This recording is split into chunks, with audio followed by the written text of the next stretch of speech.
दोस्तों सबसे पहले टीएमसी लीडर मनोरंजन व्यापारी का ये स्टेटमेंट सुनिए। एक बिहारी 100 बीमारी। एक बिहारी 100 बीमारी। ये पहली बार नहीं है जब बिहारियों को बीमारी से जोड़कर संबोधित किया जा रहा है। देश के हर कोने में बिहार के लोगों के लिए ऐसे अपशब्दों का इस्तेमाल करना बहुत आम सी बात है। बिहारी ये वर्ड सुनते ही लोगों के मन में एक गुटखा चबाता लुंगी पहने एग्रेसिव पर्सन की इमेज दिमाग में बनने लगती है, जो या तो क्रिमिनल होगा या फिर मिट्टी में सने कपड़े पहने हुए मजदूरी का काम करता होगा। अगर हम स्पेशली दिल्ली या मुंबई जैसे बड़े शहरों की बात करें तो वहाँ पर बिहारी शब्द का यूज ही गाली के तौर पर किया जाता है। अगर आपको इन शहरों में रिक्शा चलाते या फिर मजदूरी व साफ सफाई का काम करते कुछ वर्कर्स नजर आ गए तो भले ही वो राजस्थान, हरियाणा या फिर गुजरात के रहने वाले हों, लेकिन उनकी वेशभूषा और काम की वजह से उन्हें बिहारी ही समझा जाता है। पर मेन सवाल तो यही है ना कि बिहारियों से इतनी नफरत क्यों, वो भी अपने ही देश में। सो दोस्तों इसके पीछे जो मेजर रीजंस है ना, उनको हमने कई अलग अलग पॉइंट्स में बांट दिया है, जिसमें पहला है पॉलिटिकल इन्फ्लुएंस। अब दोस्तों इस पॉइंट को समझने के लिए हमें 1980s की अर्ली हिस्ट्री को देखना होगा। उस टाइम मुंबई में उनके लोकल वर्कर्स के बाद सेकंड लार्जेस्ट लेबर बिहार से ही आते थे और ये लोग बहुत मेहनती थे, इसीलिए इन्हें काम भी आसानी से मिल जाया करता था। ऐसे में जाहिर सी बात है कि वहाँ के लोकल्स के लिए कंपटीशन काफी ज्यादा बढ़ गया और उन्हें अपने खुद के स्टेट के अंदर काम मिलने में प्रॉब्लम होने लगी। उस टाइम महाराष्ट्रियन गवर्नमेंट भी स्टेट के डेवलपमेंट और उससे जुड़े प्रोजेक्ट को बहुत सीरियसली ले रही थी और इसी वजह से गवर्नमेंट अपने लोकल्स को ज्यादा प्रेफरेंस देने लगी। एक समय तो इस प्रेफरेंस ने इतना भयानक रूप ले लिया था कि न सिर्फ बिहारी बल्कि किसी भी दूसरे स्टेट के लोगों के दुकानों को जबरदस्ती बंद करा दिया जाता था। 1950 में तो साउथ इंडियंस के खिलाफ एक बहुत बड़ा मोर्चा शुरू हो गया था और लोग नारा देने लगे थे कि लुंगी उठाओ पुंगी बजाओ, क्योंकि उस टाइम महाराष्ट्र में साउथ इंडियंस बड़ी संख्या में माइग्रेट करने लगे थे। हालांकि बिहारियों के मुकाबले साउथ इंडियंस या फिर गुजरातियों को हेट सेंटिमेंट्स का थोड़ा कम सामना करना पड़ा और ऑब्वियसली रीजन था पैसा और इनका व्यापार, जो कि उस टाइम पर काफी तेजी से आगे बढ़ रहा था। लेकिन सैडली ये सारी चीजें बिहारियों के पास नहीं थी। Literacy rate. अब दोस्तों भले ही बिहार का इतिहास खूब स्ट्रॉन्ग रहा हो, महान मैथमेटिशियन आर्यभट्ट बिहार से हो, दुनिया की सबसे पुरानी यूनिवर्सिटी यहीं से हो या फिर गौतम बुद्ध को ज्ञान क्यों न यहीं से प्राप्त हुआ हो, लेकिन आज के टाइम पर ये इग्नोर नहीं किया जा सकता कि आज का बिहार इतिहास से बिल्कुल उल्टी दिशा में बह रहा है। आज बिहार लिटरेसी रेट में 61.8% के साथ सारे स्टेट से पीछे है। लेकिन लिटरेसी रेट इतना कम क्यों? तो दोस्तों इसका मेन रीजन स्कूल में बुनियादी जरूरतों की कमी, बच्चों का बीच में स्कूल छोड़ देना, इकोनॉमिक इनइक्वालिटी, जेंडर डिस्क्रिमिनेशन और एजुकेशन को लेकर लोगों में जागरूकता की कमी है। मैं बहुत जल्दी में इन पॉइंट्स को बोल के निकल गया ना, रुकिए इन्हें थोड़ी डिटेल में आपको बताता हूँ।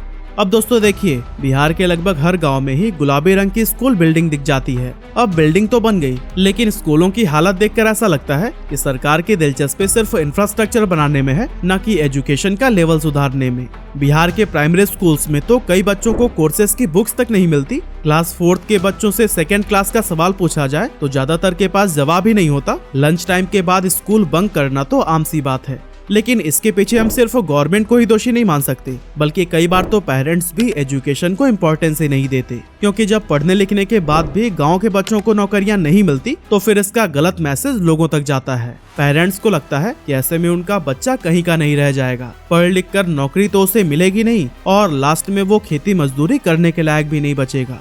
ऐसे में उनका फोकस पढ़ाई लिखाई से हटकर रोजगार के समाधान पर ज्यादा रहता है। कई बार तो पेरेंट्स खुद ही अपने बच्चों की पढ़ाई छुड़ाकर उन्हें अपने साथ काम पर ले जाने लगते हैं। ऐसे में बिहार के बच्चे पढ़ाई लिखाई नहीं कर पाते हैं और न ही उनके अंदर कोई ऐसी स्किल डेवलप हो पाती है जिससे कि वो बेहतर कमाई कर पाएं। एंड में उनके पास मजदूरी करके अपना और परिवार का पेट भरने के अलावा कोई रास्ता नहीं बचता। काम की तलाश में उन्हें दूसरे स्टेट में जाना पड़ जाता है, जहां उनकी बोलचाल, काम और वेशभूषा की वजह से उनके साथ डिस्क्रिमिनेशन होता है। लो इन एवरी पैरामीटर्स। अब दोस्तों बात सिर्फ लिटरेसी रेट की नहीं है, बल्कि और भी कई सारे ऐसे पैरामीटर्स हैं जिनमें बिहार लोवेस्ट रैंक कर रहा है। 15 से 49 साल की महिलाओं में से 60.3% एनीमिया की शिकार होती हैं। हालांकि ये डेटा पहले 67.4% था, जिसमें बिहार ने थोड़ा सा प्रोग्रेस किया है, लेकिन ये काफी नहीं है, क्योंकि प्रेगनेंसी के दौरान एनीमिया होने से न सिर्फ माँ पर इसका बुरा असर पड़ता है, बल्कि बच्चे की हेल्थ पर भी इसका इम्पैक्ट देखने को मिलता है। समय से पहले बच्चे का पैदा होना, कम वेट और बाद में बच्चे को भी एनीमिया होने के चांसेस काफी ज्यादा बढ़ जाते हैं। और जब ऐसा बड़ी संख्या में होने लगे तो ये किसी भी स्टेट के लिए एक बहुत बड़ी चिंता का विषय बन जाता है। इसके अलावा गरीबी में भी बिहार बाकी स्टेट्स के मुकाबले टॉप पर आता है। वहीं अनएम्प्लॉयमेंट के मामले में ये हरियाणा और राजस्थान के बाद से तीसरे नंबर पर है। लेकिन दोस्तों जब भी हम अनएम्प्लॉयमेंट जैसे मुद्दों की बात करते हैं ना, तो कहीं ना कहीं बिहार के लोग यह कहने लगते हैं कि देश में सबसे ज्यादा आईएएस और आईपीएस ऑफिसर्स भी तो बिहार से ही आते हैं। अब सच में ये एक अच्छी बात है, लेकिन इसकी एक डार्क साइड अभी भी हमारी नजरों से दूर है। इतनी बड़ी संख्या में आईएएस और आईपीएस ऑफिसर्स बनने के पीछे का रीजन भी यही है कि गवर्नमेंट ने स्टेट इंडस्ट्रियलाइजेशन को बढ़ाने के लिए मेजर स्टेप्स लिए ही नहीं। लोगों को अच्छी प्राइवेट जॉब्स नहीं मिल रही है और थक हार कर उनका गोल सरकारी नौकरी ही बन रहा है। Inequality for women. दोस्तों कहा जाता है कि जब एक वुमेन एजुकेट होती है तो फिर फैमिली का स्टेटस बदल देती है, और यही सेम चीज राज्य या फिर देश के लिए भी लागू होती है, क्योंकि जहां वुमेन एम्पावरमेंट नहीं होता वो देश तरक्की में हमेशा नीचे ही मिलेगा। बात करें बिहार की, तो यहाँ औरतों के लिए इनइक्वालिटी बहुत आम सी बात है। यहाँ पर जितना प्रेफरेंस लड़के के पढ़ाई को दिया जाता है उतना लड़कियों को कभी भी नहीं मिलता। बेटी पढ़ाओ बेटी बचाओ बस नारे तक ही सीमित रह जाता है, क्योंकि लड़कियों के पैदा होते ही माँ बाप उसकी एजुकेशन में इन्वेस्ट करने की जगह शादी और दहेज के लिए पैसे इकट्ठे करने में लग जाते हैं। अगर वो थोड़ा बहुत पढ़ भी ली तो एंड में उसे शादी करके सेटल ही होना पड़ता है। सेटलमेंट मतलब सिर्फ शादी। लड़कियों के लिए कैरियर जैसा तो कोई शब्द ही नहीं है, और अगर कोई कैरियर बनाना भी चाहे तो फिर उसके साथ ऐसा ट्रीट किया जाता है जैसे कि किसी अनएक्सपेक्टेड चीज की डिमांड कर ली हो। इस तरह से जेंडर डिस्क्रिमिनेशन के लिए सिर्फ मर्द ही जिम्मेदार नहीं है, बल्कि समाज, पॉलिसीज और पॉलिटिक्स भी इसमें अहम भूमिका निभाते हैं। कई लड़कियों की तो बीच में ही पढ़ाई बंद करा दी जाती है, और कई लड़कियां इसलिए स्कूल जाना बंद कर देती हैं क्योंकि वहां पर टॉयलेट की सुविधा नहीं होती। यही रीजन है कि जहां बिहार में 71.2% पुरुष लिटरेट हैं, वहां औरतों की संख्या सिर्फ 51.5% है। इन्हीं सभी रीजंस की वजह से बिहार पीछे होता जा रहा है और यहाँ के लोगों को दूसरे स्टेट के लोगों से हेट का सामना करना पड़ता है। Caste politics. दोस्तों कास्ट इंडिया में आजादी से पहले ही एक बहुत बड़ा सेंसिटिव मुद्दा रहा है, और इसे लेकर कई तरह के झड़प और दंगे इतिहास में आपको देखने को मिल जाएंगे। देश को कास्टिज्म से छुटकारा दिलाने के लिए कई एक्टिविस्ट ने भी अपना कंट्रीब्यूशन दिया, जैसे कि साउथ इंडिया में पेरियार और महाराष्ट्र में डॉक्टर BR अम्बेडकर। लेकिन लेट 80s के दौरान बिहार में ऐसा कोई भी नहीं था जो कि लोअर कास्ट के लिए फाइट कर सके। हालांकि कास्टिज्म वाली बीमारी यहाँ भी किसी महामारी की तरह ही फैली हुई थी और लोअर कास्ट वालों के लिए सरवाइव करना मुश्किल होने लगा था। उसी दौरान लालू प्रसाद एक पॉपुलर लीडर के रूप में उभर कर सामने आने लगे, क्योंकि उनका नारा था विकास नहीं सम्मान चाहिए। अब इनके सीएम बनने के बाद लोअर कास्ट को सम्मान तो जरूर मिला, लेकिन बाकी का सिस्टम पूरी तरह से खराब होने लगा। बिहार में क्राइम रेट हद से ज्यादा बढ़ गया था। दिन दहाड़े हत्या और लूटपाट की घटनाएं तो आम सी हो गई, और लोग 7 बजे के बाद घर से बाहर निकलने में भी डरने लगे थे। यही रीजन है कि उनके शासनकाल को जंगल राज कहा जाता था। ये जंगल राज डायरेक्टली या फिर इनडायरेक्टली 15 से 20 सालों तक चलता रहा, जिसने बिहार के विकास की कमर तोड़ कर रख दी। कारखानों पर ताला लगने लगा, लोगों का रोजगार उनसे छिन गया और गरीबी हद से ज्यादा बढ़ने लगी, जिसके बाद से लोग बड़ी संख्या में रोजगार की तलाश में पलायन करने लगे। लेकिन अफसोस की बात तो यह है कि जब ये लोग लौटकर अपने स्टेट वापस आते तो फिर वोट जातिवाद पर ही देते थे। डेवलपमेंट ना बिहार सरकार का मुद्दा रहा है और ना ही पब्लिक ने इसकी डिमांड की है। बस इन्हें रोटी कपड़ा मकान चाहिए, और सरकार भी उन्हें इसी में ही लपेट के सत्ता कायम रखना चाहती है। Manipulative politics. दोस्तों जरा आप इस क्लिप को देखिए।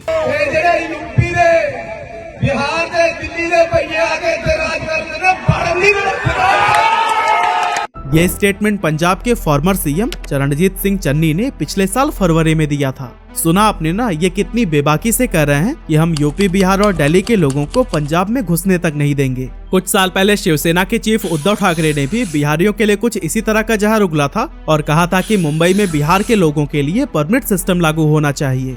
इससे पहले उन्होंने महाराष्ट्र में रहने वाले बिहारियों को घुसपैठिया भी कहा था और उन्हें वहां से भगाने की धमकी दी गई थी। उन्होंने ये भी कहा था कि बिहार से आए लोगों की वजह से महाराष्ट्र में अपराध बढ़ रहा है।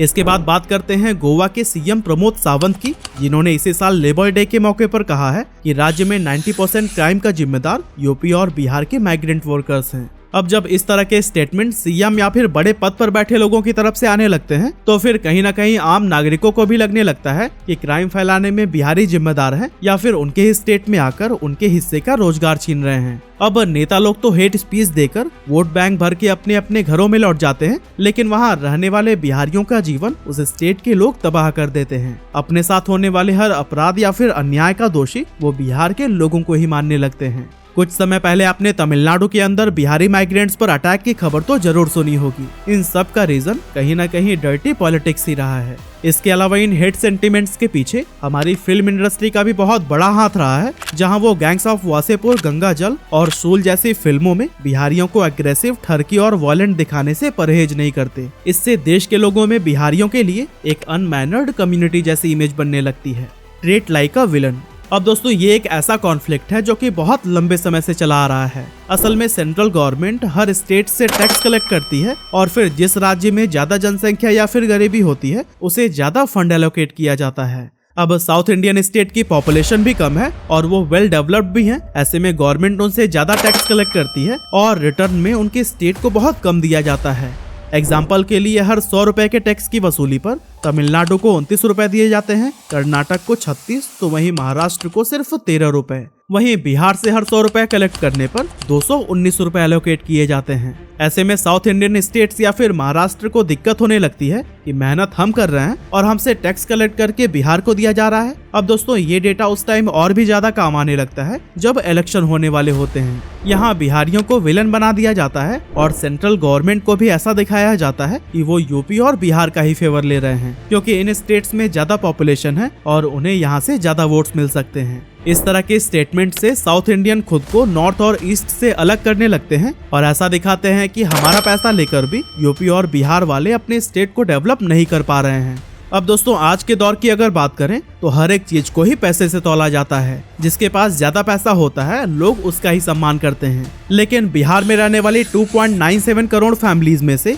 94 लाख से भी ज्यादा परिवार महीने के सिर्फ 6,000 रुपए या उससे भी कम कमाते हैं। और बिहार के लोगों के साथ डिस्क्रिमिनेशन होने का एक ये भी रीजन है, क्योंकि आज से लगभग 15 साल पहले हरियाणा भी कुछ इसी स्टेज पर था। कोई भी उस स्टेट या फिर वहाँ के लोगों के रिस्पेक्ट नहीं करता था, लेकिन जब वहाँ के किसान अमीर होने लगे तो फिर अचानक से लोगों का माइंडसेट ही उनके लिए बदल गया। हरियाणवी एक्सेंट बोलना अब बहुत ही कूल लगने लगा। वहाँ की वेशभूषा और लोग जमीन से जुड़े नजर आने लगे। ऐसे में अगर बिहार भी अगले 15 से 20 सालों में डेवलप्ड हो गया तो आपको बहुत से ऐसे लोग मिल जाएंगे जिन्हें बिहारी एक्सेंट सुपर कूल लगने लगेगा और पूरा देश उनके कल्चर की अलग अलग चीजों को अपनाने की कोशिश करेगा। इसके बाद से ना बिहारी अपशब्द की तरह इस्तेमाल किया जाएगा, ना इन्हें रोजगार छीनने वाला परदेसी कहा जाएगा। लेकिन ऐसा होने के लिए न सिर्फ सरकार को बल्कि आम नागरिकों को भी बड़े बड़े स्टेप्स लेने होंगे। कास्ट या फिर जातिवाद से निकलकर एजुकेशन, डेवलपमेंट और रोजगार की बात करनी होगी। सरकार से सवाल करना होगा और अपने हक की लड़ाई लड़नी होगी। वैसे आपको क्या लगता है, बिहार के लोग अपनी छवि को बदलने में कभी भी कामयाब हो पाएंगे या फिर नहीं? कमेंट करके आप अपना ओपिनियन हमारे साथ जरूर शेयर करिएगा।